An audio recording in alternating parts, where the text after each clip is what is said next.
Aujourd'hui, on va parler d'Asa. C'est qui Asa? Asa est un roi, il a été roi en Juda et c'est le fils du roi Abijah et le père du roi Josaphat, le grand Josaphat.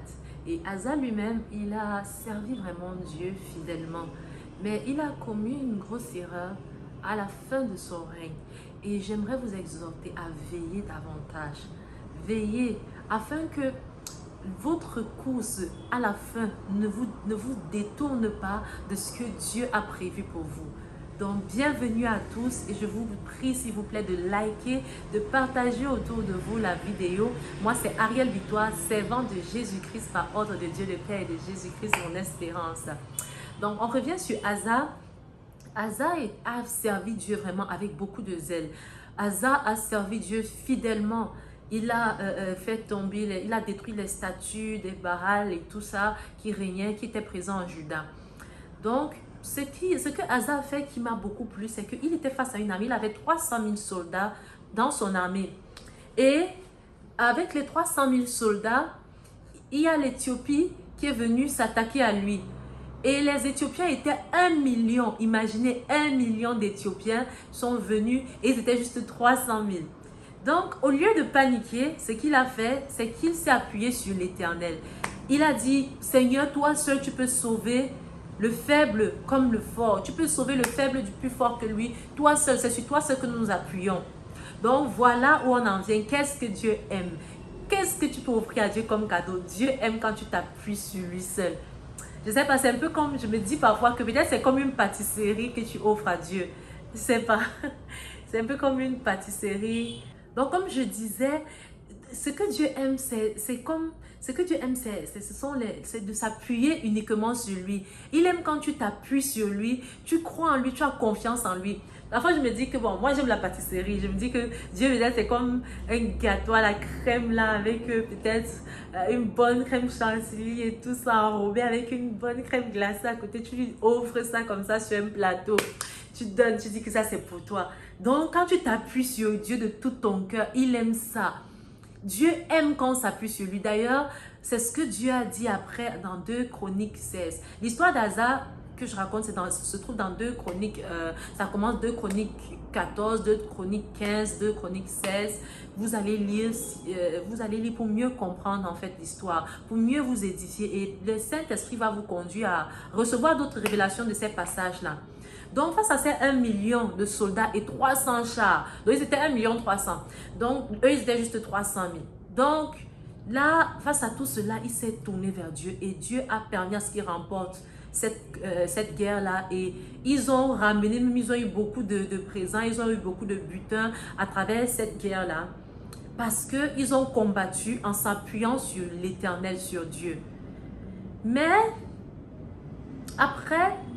Bon, avant cela, avant le après là, il y a un prophète qui est venu parler à Asa, qui a dit, je crois, le prophète a dit, c'était le fils d'Obed, le prophète, il a dit que celui qui cherche l'Éternel, Dieu est avec celui qui est avec lui. Mais si tu n'es pas avec Dieu, il va te rejeter. Et il a même dit à la fin de sa prophétie, du message que Dieu lui avait donné, de donner au roi Asa, il a dit que si continue de travailler et d'œuvrer pour moi, car tu auras un salaire à la fin. Je vais te récompenser. Appuie-toi sur moi. Donc, quand Asa a suivi ça, vraiment, la réaction était bonne. Asa a encore suivi ça, il s'est davantage déployé, il a eu davantage, son zèle a augmenté, il a continué de détruire les statues, au point même d'enlever la dignité de reine à sa mère, parce qu'elle avait des statues de Baal. Donc, il était tellement radical, il était pour Dieu. Vous imaginez un peu un frère zélé ou une soeur zélée et tout. Et il servait Dieu. Mais après, il y a le roi Baïcha d'Israël. Le roi d'Israël est venu contre lui, il est venu l'entourer. Il s'est rapproché de lui pour une guerre. Asa a paniqué, il est parti, il a pris tous les trésors de la maison de l'Éternel. Il allait le donner au roi de Syrie, au roi Ben-Hadad. Et il a dit, s'il te plaît, sauve-moi. Voilà les présents, voilà les trésors que je te donne, va combattre Israël. C'est comme ça que Ben-Hadad prend, il part combattre Israël. Israël se replie, ils s'en vont. Et Asa reste en paix. Mais cette victoire était un poison. Vous savez, il y a des cadeaux empoisonnés. Ce n'est pas toujours tout ce qui se passe de bien qui est une bénédiction. Tout ce qui est bien n'est pas une bénédiction. Donc, il faut veiller, savoir, est-ce que je suis en train de faire, ou bien cette chose qui se passe, est-ce que c'est dans la volonté de Dieu? Donc, c'est comme ça qu'un autre prophète vient parler. C'est le prophète Anani. On l'appelait avant les voyants. On les appelait les voyants avant. Mais parce que même le prophète Samuel, on l'appelait voyant aussi. Donc, il ne faut pas confondre. Dieu ne veut pas qu'on aille voir les voyants. Donc, le prophète est venu voir Anani. Le prophète Anani est venu voir le roi Asa. Et il a dit, parce que tu ne t'es pas appuyé sur moi, parce que tu t'es appuyé sur le roi de Syrie. Aujourd'hui, la Syrie, tu as perdu le pouvoir sur le roi de Syrie. Tu as perdu le contrôle. Donc, Dieu voulait que lui domine même sur le roi de Syrie. Dieu voulait même qu'il puisse continuer de dominer, de régner, d'avancer. Mais il a paniqué. C'est pour cela que face à n'importe quelle situation que vous avez, mes frères et sœurs, tu marches avec Dieu, tu fais bien. Mais veille, il y a eu juste ce moment-ci où il a été éprouvé, où le roi Asa a été éprouvé. La première épreuve, il a réussi. Il a été élevé. Maintenant, la deuxième épreuve est venue. Il n'a pas réussi. Et c'est comme ça qu'il a tout perdu. Parce qu'après la prophétie, il a enfermé le prophète. Il était énervé. Il a enfermé le prophète. Il a fait du mal à d'autres habitants dans le pays. Et après même, il est tombé malade. Il a eu des problèmes avec ses pieds. Il a eu tellement de douleurs dans ses pieds. On dit encore plus tard dans la parole de Dieu que même malgré sa maladie, il n'a pas cherché l'Éternel. Il s'est tourné vers les médecins. Donc, vous voyez, Dieu s'attendait toujours à ce qu'il se tourne vers lui, que viens vers moi, je peux faire quelque chose. Mais il s'est tourné vers les médecins. Bon, c'est pas que la médecine est mauvaise, mais Dieu aime quand tu t'appuies sur lui.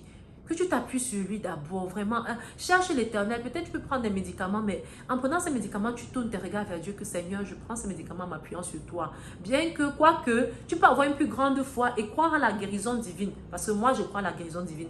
Je ne prends pas de médicaments. Depuis déjà pratiquement 5 ans, je rends grâce à Dieu pour cela. C'est lui qui me guérit plusieurs fois. Mais Dieu m'a guéri. Donc, ça existe. Ça dépend de ta foi. Donc, c'est bien d'aller étape par étape. Donc, crois en Dieu. Mon message d'aujourd'hui pour toi, mon frère ou ma soeur qui m'écoute, c'est quoi? C'est de t'appuyer sur Dieu. Ce que Dieu aime, c'est qu'on s'appuie sur lui. Parce qu'il dit dans 2 Chroniques 16 que les Éthiopiens n'étaient-ils pas nombreux? Est-ce que leur armée n'était pas nombreuse? Mais Dieu t'a délivré. On dit Dieu étend ses regards. Il cherche sur toute la terre ceux dont leur cœur est tout entier à lui. Dieu cherche. Dieu cherche même que, ouais, qui est-ce qui s'appuie sur moi et cela? Qui croit en moi de tout son cœur? Dieu cherche parce que c'est tellement rare. Et quand Dieu trouve quelqu'un qui a foi en lui, quand Dieu trouve quelqu'un qui s'appuie sur lui, ah, mon frère ou ma soeur qui m'écoute, ce que tu vas vivre, je ne sais pas, ce sera, tu ne peux même pas imaginer parce que on dit l'oreille n'a pas entendu, les yeux non, tu ne peux pas imaginer ce que Dieu peut faire dans ta vie et ce qu'il veut même faire. Mais il voudrait juste que tu crois en lui. Et croire en lui, ça ne veut pas dire que tout sera rose, non. Vous voyez, l'histoire d'Asa vous montre un peu. Il a vécu bien, il a eu la paix pendant son règne, pendant beaucoup d'années. Et il a eu une épreuve. La première fois, ça s'est bien passé. Il croyait déjà que non, c'est bon. Deuxième fois, il y a encore eu l'épreuve. Ce qui veut dire qu'il y aura les épreuves. Mais l'épreuve qui vient devant toi, ce n'est pas pour te faire tomber. Les épreuves viennent pour t'élever. Les épreuves viennent pour t'affermir parce que quand tu remportes, quand tu passes à travers une étape, tu traverses une épreuve, ta foi est fortifiée. C'est comme si tu grimpes, donc, parce que ça te permet de t'appuyer dessus et dire que non, Dieu avait fait ça, donc il va encore le faire. Ça te permet de grandir encore et de passer une autre étape dans ta foi. Et Dieu voulait que, à travers cette épreuve-là, il puisse encore grandir. Mais il est tombé. Donc fais attention, mon frère. La fin d'une chose vaut mieux que son commencement. Il ne faudrait pas que ta fin soit pire et soit mauvaise. Alors que tu as bien commencé ta course, tu viens finir mal à la fin. Et toi aujourd'hui qui n'as même pas encore commencé la bonne course, il n'est jamais trop tard parce que tu ne sais pas quand sera ta fin. Tu ne sais pas ni le jour ni l'heure. C'est pour cela qu'il faut que tu donnes ta vie à Jésus-Christ maintenant. Toi qui m'entends, qui n'as pas encore donné ta vie à Christ. Fais cette prière avec moi et dis: Jésus-Christ, je reconnais que tu es le Fils de Dieu et que tu es mort à la croix pour nos péchés. Je reconnais que tu es ressuscité d'entre les morts et que tu sièges à la droite de Dieu. Je t'accepte aujourd'hui comme mon Seigneur et mon Sauveur Jésus-Christ. Aide-moi à te servir tous les jours de ma vie. Merci de m'avoir pardonné de tous mes péchés. Je fais de toi mon Seigneur et mon Maître aujourd'hui. Au nom de Jésus-Christ, Amen.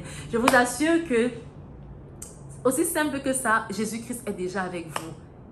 Ne faites plus cette prière après, on l'a fait une seule fois dans la vie. Une seule fois. Donc, si vous avez déjà eu à faire une fois la prière pour recevoir Jésus-Christ, vous n'avez plus besoin de faire cette prière. Gloire à Dieu. Sauf si vous êtes rétrograde, si vous avez besoin de savoir comment vous renouer avec Christ, vous pouvez m'écrire sur ma page TikTok, sur Facebook, vous pouvez me suivre, je vais vous dire ce qu'il y a lieu de faire. Que Dieu vous bénisse. Merci de m'avoir suivi et s'il vous plaît, veillez. Il ne faudrait pas que à la fin, vous puissiez vous détourner de Dieu. Il ne faudrait pas que votre course, à la fin, vous puissiez mettre en doute Dieu. Dieu a sauvé le roi Asa d'une armée d'1 300 000 personnes. Ils étaient juste 300 000. Et il voulait encore le faire. Mais il a douté. Ne doute pas de ce que Dieu est capable de faire dans ta vie. Cette épreuve que tu traverses n'est pas venue pour te faire tomber. Dieu veut manifester sa gloire. La lumière, on apprécie plus la lumière dans l'obscurité. Quand tout est noir, c'est où la lumière brille encore mieux. Ce n'est pas dans la lumière que tu mets encore la lumière sur la lumière. Mais quand il fait noir, laissez Dieu éclairer ces moments obscurs que vous traversez. Et qu'il fasse encore, il va encore vous élever, vous affermir, afin que vous soyez des témoignages pour des personnes autour de vous. J'espère que vous avez été bénis parce que vous avez entendu. Mes frères et sœurs, accrochez-vous sur Dieu. Dieu cherche. Il faudrait qu'il trouve. Quand il cherche là, que qui croit en moi, il faudrait qu'il te trouve. Toi, mon frère, toi, ma sœur, il faudrait qu'il te trouve. Il ne faudrait pas passer à côté de cette bénédiction que Dieu a pour toi. Appuie-toi sur Dieu. C'est ça qu'il aime, c'est ça qu'il recherche. Gloire à Dieu. Je voudrais prier pour qui que ce soit qui m'entend, qui a une maladie, qui a une infirmité. Mets ta main sur la partie où tu ressens la douleur, où tu ressens ce mal-là. Et crois que Dieu, aujourd'hui, va te guérir. Crois seulement. Ne doute pas. Crois comme tu pries. Et comme on prie ensemble là, que Dieu te guérit. Qu'importe si tu vois encore les symptômes après, confesse que j'ai déjà été guéri. Au nom de Jésus-Christ, je prie pour cette personne qui est malade, qui ressent cette douleur, Père. Que ta main s'étende et papa guérit cette personne au nom de Jésus-Christ. Je chasse toute douleur de cette personne malade. Je lis tout esprit de maladie, d'infirmité dans cette personne. Toute âme dans laquelle tu te confies sont retirées immédiatement au nom de Jésus-Christ. Et je proclame la guérison totale dans le corps de cet enfant de Dieu. Satan, je te chasse de la vie de cet enfant de Dieu. Et je proclame la totale guérison au nom de Jésus-Christ.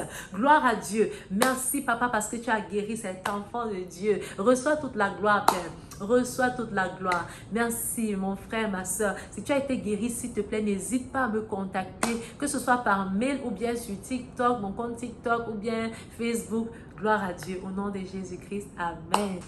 Donc aujourd'hui, on va chanter. J'aime bien cette musique. Certains la connaissent. Je vais chanter un couplet. C'est...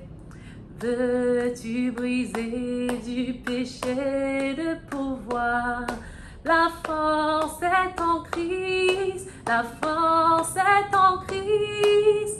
Si dans ton cœur tu veux le recevoir, la force est dans le sang de Christ. Alléluia. Je suis forte, forte.